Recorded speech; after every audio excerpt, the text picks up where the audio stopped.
Certeza,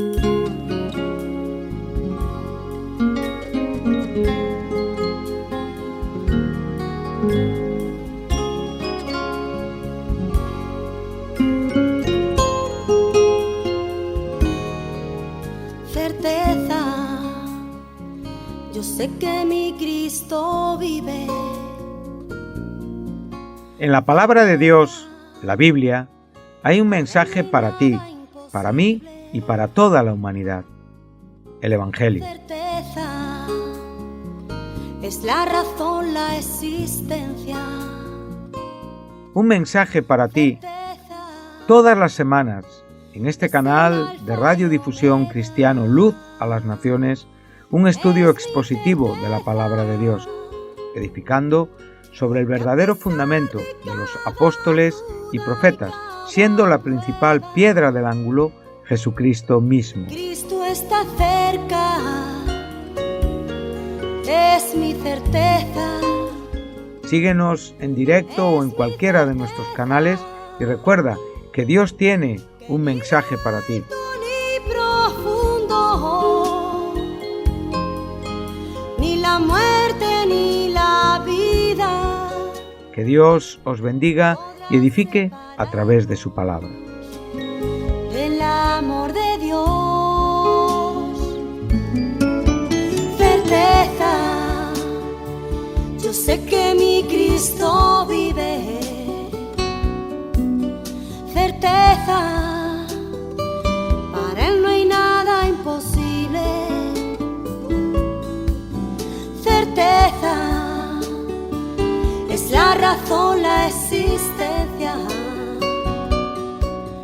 Certeza. Es un placer para mí saludar a nuestros queridísimos oyentes de Radio Luz a las Naciones desde nuestra programación semanal de estudio bíblico titulada Un mensaje para ti.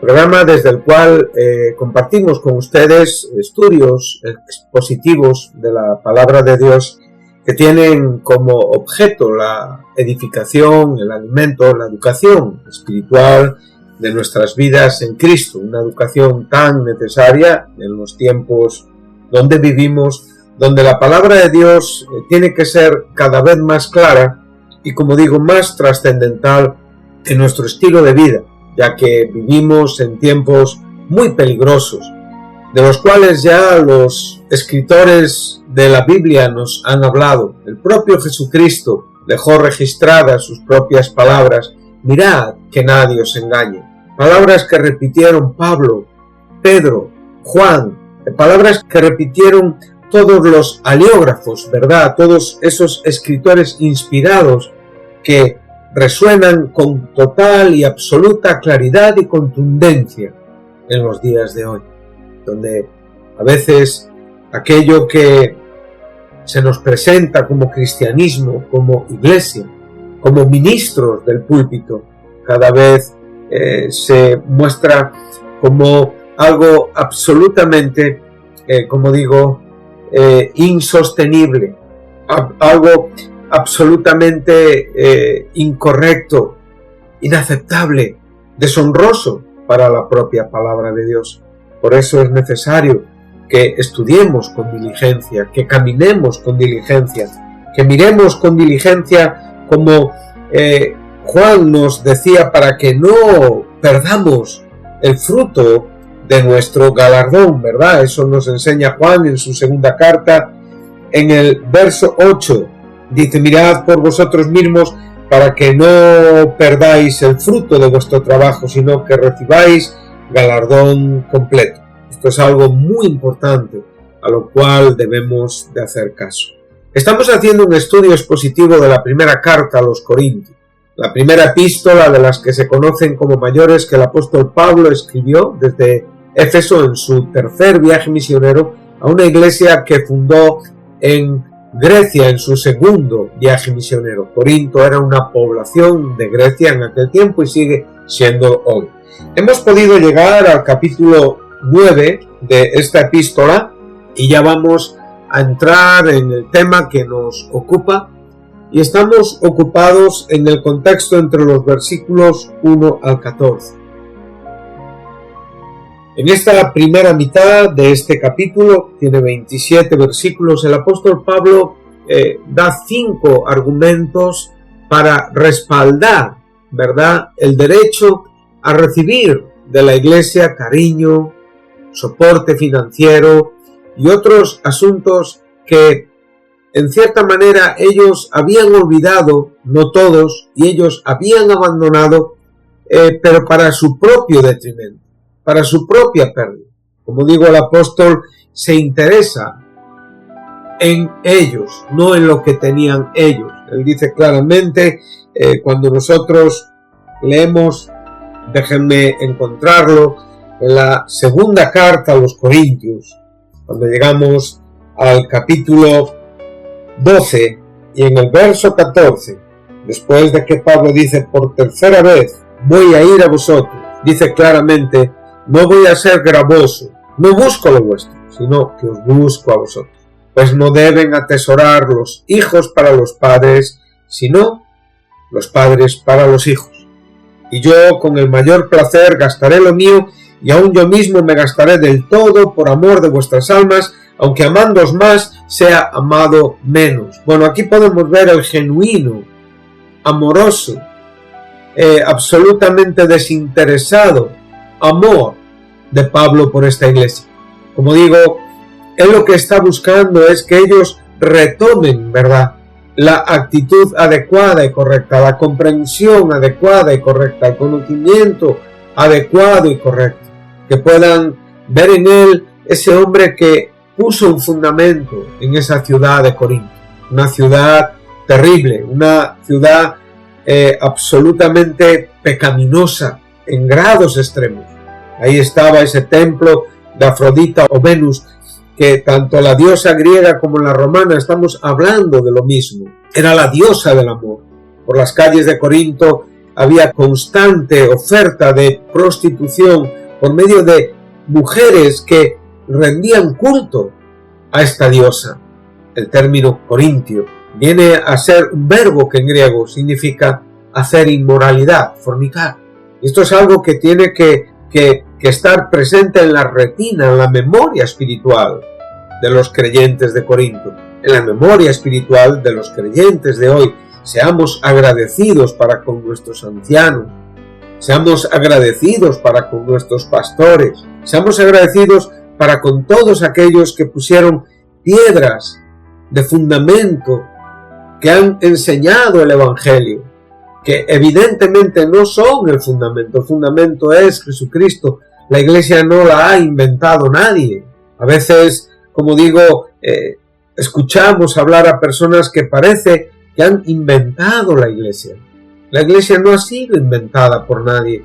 La iglesia es un proyecto eterno de Dios en la eternidad, de la trina deidad en la eternidad, y que este proyecto eterno está fundamentado en la persona de Jesucristo, como Pedro escuchó y como podemos leer en el capítulo 16 de Mateo. Como Jesucristo dice, y sobre este fundamento yo fundamentaré mi iglesia, sobre mí mismo. Por lo tanto, en este sentido, tenemos que agradecer, entendiendo quiénes son estas personas. Todos tenemos personas a quien estar agradecidos. Tenemos más razones para estar agradecidos que realmente olvidar, despreciar. Esto trae un equilibrio a nuestro carácter, y este desequilibrio se había introducido, se había implantado, se había sentado en el espíritu de esta iglesia, en diferentes sectores, en mayorías de creyentes que habían sido genuinamente salvados y que estaban olvidando principios fundamentales de la fe. Pablo va a dar 5 argumentos importantes para respaldar el amor que ellos deben de tener también para con él. Primeramente, como dijimos, su apostolado, que es de carácter divino, ese hombre llamado divinamente, yo, Pablo, apóstol de Jesucristo. Esto es algo que reitera, ¿verdad?, constantemente en todas sus epístolas. De una manera u otra, él expresa que su llamamiento es divino, que no es humano. después la propia experiencia que él tuvo entre ellos, ¿verdad? La propia experiencia en el fundamento, en el legado del Viejo Testamento. Ahí vemos claramente cómo él apoya entre los versos 8 y 12 esta verdad, hablando de no poner bozal al buey que trilla, entendiendo que no se está refiriendo a los bueyes, sino se está refiriendo a los obreros. Aún en los propios terrenos humanos vemos que los agricultores, los soldados reciben el beneficio de las situaciones donde ellos desarrollan su trabajo. Podemos ver que esto también lo vemos en los sacerdotes y levitas del Antiguo Testamento. Lo vemos en el verso 13, donde dicen: no sabéis que los que trabajan en las cosas sagradas como en el templo y los que sirven al altar, del altar participan. Y hoy vamos a entrar en el penúltimo argumento de estos 5 que estamos hablando, que es la enseñanza de Jesús, y después cómo él también exhibe el derecho a rechazar ese sostenimiento para tener la gloria en Cristo únicamente. Él no abusa de este derecho. Qué bueno es, ¿verdad? Dice el verso 14 de este capítulo, dice: así también ordenó el Señor a los que anuncian el Evangelio, que vivan del Evangelio. Pero yo de nada de esto me he aprovechado, ni tampoco he escrito esto para que se haga así conmigo, porque prefiero morir antes que nadie desvanezca esta mi gloria. Bueno, lo que estamos viendo es que ahora Pablo está refiriéndose, está retrocediendo a las propias palabras de Jesucristo. Pablo nunca contradijo la enseñanza del Señor, ¿verdad? Esto es algo que siempre debemos de tener muy presente, que la Biblia se complementa, que la Biblia nunca se contradice. Y podríamos leer, por ejemplo, en Lucas 10, los versos 7 y 8, pues las palabras que el propio Jesús nos registró. Dice: y posad en aquella misma casa, comiendo y bebiendo. Dice: lo que os den, porque el obrero es digno de su salario. No os paséis de casa en casa, en cualquier ciudad donde entréis y os reciban, comed lo que os pongan delante. Bueno, aquí podemos ver cómo Jesucristo está hablando con sus discípulos en esta misión de los 70, y él habla que cuando llegan a un lugar, a una casa de paz, ellos dicen: paz a vosotros. Es curioso que les dice que no lleven bolsa ni alforja ni calzado, y dice que si en esa casa hubiese allí un hijo de paz, entonces la paz del mensajero del Evangelio reposará sobre él, y si no, evidentemente esa casa perderá una oportunidad de recibir la paz de la hospitalidad, el resultado de la hospitalidad. Bueno, cuando nosotros leemos en el capítulo 13 de Hebreos, veremos un asunto importante en el versículo 2.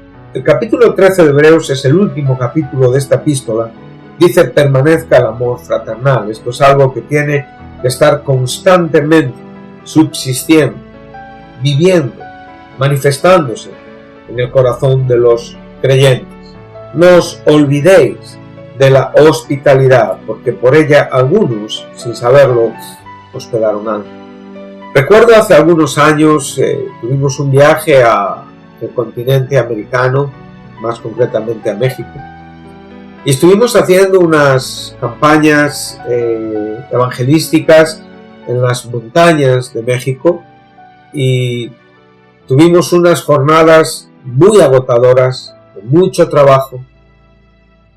Estábamos ya en los últimos días extenuados, agotados. Estábamos durmiendo en petates, o sea, en el suelo, con unas esterillas que con amabilidad y gentileza nos daban las personas de aquellos lugares.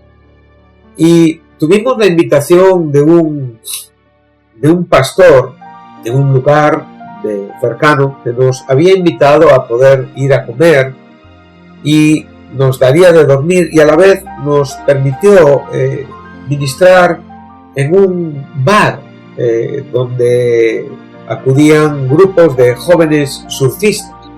Nosotros estuvimos haciendo una campaña, testificamos, cantamos, predicamos, y cuando terminamos nos dimos cuenta que el hombre no estaba, que se había ido, lo cual nos extrañó, y mandó a un muchacho de la iglesia para llevarnos donde nos darían de dormir. Curiosamente, en el camino nos enseñó el muchacho la casa del pastor, y era una vivienda grande, se veía una casa muy grande. Pero bueno, nosotros agradecidos con lo que nos estaban dando. Cuando llegamos al lugar, nos ofreció dormir en el suelo, lo cual nos extrañó, y vimos que era un suelo con unas hormigas grandes de color rojo. Veníamos muy cansados y nos desanimamos un poquito. Pero recuerdo la frase que dijo un hermano que en ese momento comprendió lo que estábamos viviendo, y le dijo a este muchacho con mucho respeto, le dijo: mira, dile a este hombre, a este pastor, que puede dar muchas gracias a Dios porque no somos ángeles. Era una forma irónica, si cabe, bromista, de mostrar la falta de hospitalidad que había tenido para con nosotros. Aquí el escritor de Hebreos nos enseña que la hospitalidad a veces puede albergar las sorpresas de tener dentro de nuestro hogar a los mismos ángeles. Abraham vivió en el capítulo 18 de Génesis la presencia de ángeles, bueno, la presencia de Dios mismo en su tienda en el encinar de Mamre. Por lo tanto, debemos de ser, como digo, hospitalarios con las personas que llegan a nuestras casas, porque pueden ser enviados de paz, pueden ser hombres que traen la paz consigo, y esa paz después reposa sobre nosotros. La falta de hospitalidad es una manifestación inadecuada e incorrecta que estos creyentes de Corinto tenían con el apóstol, con su pastor, y es una verdad también expresada por el propio Señor Jesús. Entonces dice: posad en esa casa, comiendo y bebiendo. O sea, podemos ver que ahí se recibe un sostén. ¿Por qué razón? Y de nuevo el Señor Jesús repite las palabras de Pablo en esta primera carta a los Corintios. O sea, dice claramente que el obrero es digno de su salario. Aquí podemos fundamentar y podemos reconocer que Pablo no estaba excluyendo el pensamiento de Jesús. Cuando leemos, por ejemplo, también en Mateo 10, versículo 10, Pablo, en este caso Mateo, al igual que Lucas, nos va a contar las palabras de Jesús en este acontecimiento, ¿verdad? Cuando digamos, aquí está una misión a los 12 apóstoles.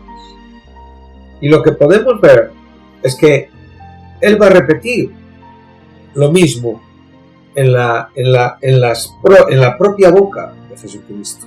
Dice: no os proveáis de oro ni plata ni cobre en vuestros cintos, ni de alforja para el camino, ni de 2 túnicas, ni de calzado, ni de bordón, porque el obrero es digno de su alimento. Entonces podemos ver que claramente Mateo está refiriendo lo mismo que Lucas en este momento con los 12.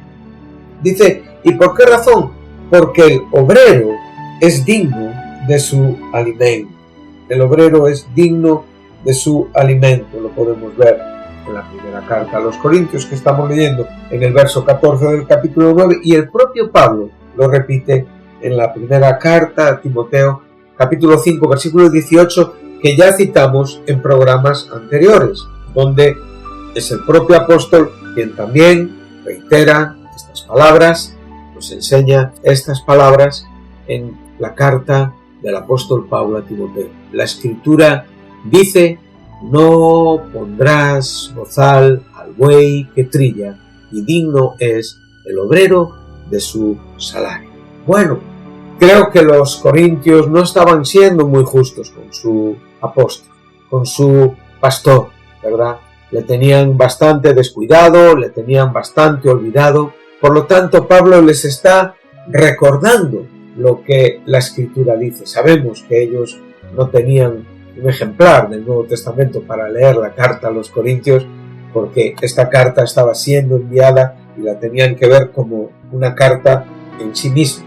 Pero nosotros hoy tenemos esta carta incluida en la totalidad de la Escritura inspirada. Y nosotros podemos contrastar la carta con los evangelios. Los corintios podían leer la carta, pero no podían contrastarla con los evangelios.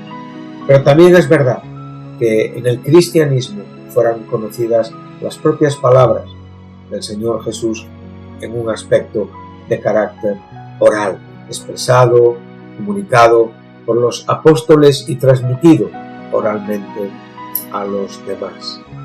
El obrero es digno de su salario, y esto debe de ser un principio fundamental de la Iglesia. Nunca debería de descuidar. Como digo, Pablo demostró claramente lo que quería. Estos argumentos demostraban de una manera muy concluyente que él podría esperar que le sustentaran en su ministerio cuando estaba con ellos. Sin embargo, como digo, y como veremos en el próximo programa, él rechazó deliberadamente el sostenimiento de parte de ellos. ¿Por qué?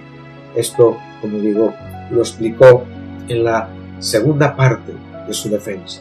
Esto lo tendremos, como digo, entre los versículos 15 al 27, que es el siguiente contexto que estudiaremos. Por lo tanto, nos quedamos con esta idea, con estos 5 argumentos expresados en la defensa del buen trato que esta iglesia le debía a este hombre, a este pastor, a este cariñoso apóstol, ¿verdad?